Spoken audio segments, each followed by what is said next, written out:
Continuing our instructions on using mapping in Google, we got a question about transferring Google Map information into Excel.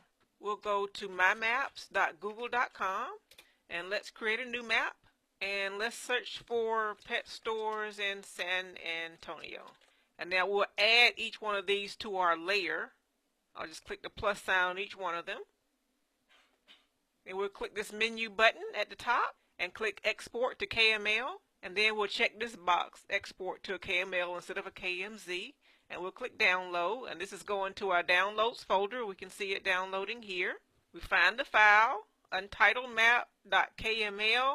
And I'll right click, click Rename. I'm going to change this to XML so Excel can understand it. We'll click Yes. Then we open Excel. We'll click Data in the Data tab and Get External Data Group. We'll click the drop down on the From Other Sources. We'll click From XML Data Import.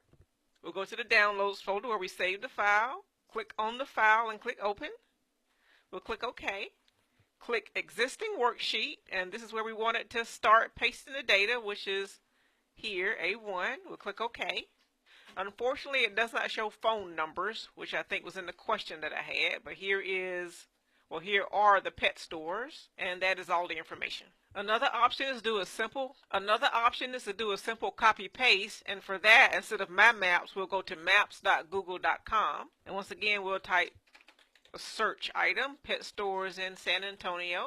And notice that we get a lot more information. We still don't get phone numbers though. And I'm going to left click and drag to copy all the information. And then I right click anywhere in the blue area and hit copy.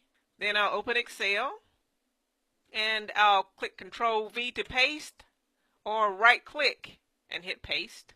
And I'll size my columns by left clicking and dragging here at the space in between.